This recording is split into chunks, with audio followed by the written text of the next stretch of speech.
克里米亚新闻社的克里米亚小时节目讨论了东突厥3的局势。4月25日晚，维吾尔学者阿卜杜热西提卡尔鲁克教授和土耳其学者阿里敦达尔教授参加了克里米亚小时节目。节目由新闻社土耳其部主任阿伊丁塔什主持。节目中讨论了中国对东突厥3维吾尔的系统镇压和压迫。另一方面，东突厥3组织联盟主席乌古子汗参加了耶纳阿克 TV 的节目直播。他强调，东突厥3已被世界所遗忘，世界对中国的种族灭绝保持沉默。他在评价中国领导人习近平的中国梦时说，中国的目标是到2050年统治世界，并补充说他们正在做这个梦。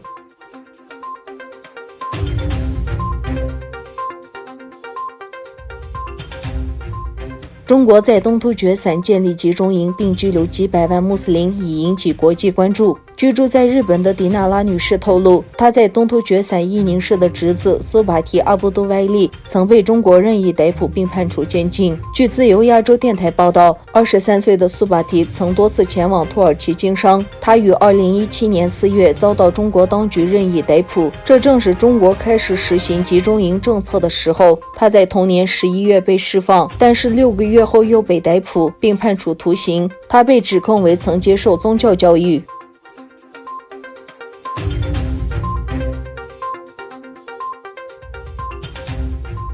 东突厥3人的朋友，土耳其宗教学家乌迈尔·丹格里欧卢感染了武汉病毒。宗教学家丹格里欧卢是土耳其著名的宗教学者之一，他在土耳其频道上的谈话节目深受公众欢迎。他在4月21日在社交媒体账户上分享消息称，他准备斋月期间在他的个人 YouTube 频道上举办斋月谈话节目，但是据透露，他的武汉病毒测试呈阳性，并且在伊斯坦布尔的一家医院接受治疗。丹格里欧卢先生一直关注维吾尔人和东突厥3的局势，许多活动中为维吾尔人祈祷，多次公开批评中国在东突厥3的破坏。祝丹格里欧卢先生早日康复。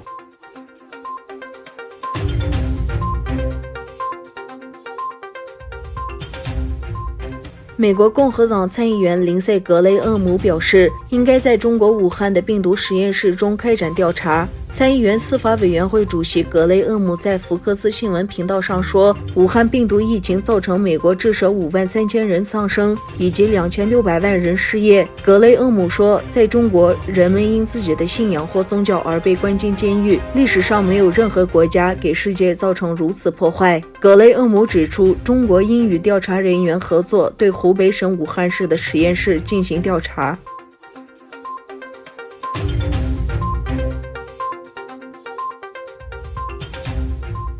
俄罗斯总统普京签署了一项联邦法律，以简化俄罗斯入居手续。根据报道称，新法律适用于在俄罗斯永久居留的外国人和无国籍人。新法律取消了放弃另一个国家公民身份的条件。同样，对于在苏联出生并居住在其前共和国但未获得公民身份的人，取消在申请批准合法收入来源之前在俄罗斯3年义务居住的条件。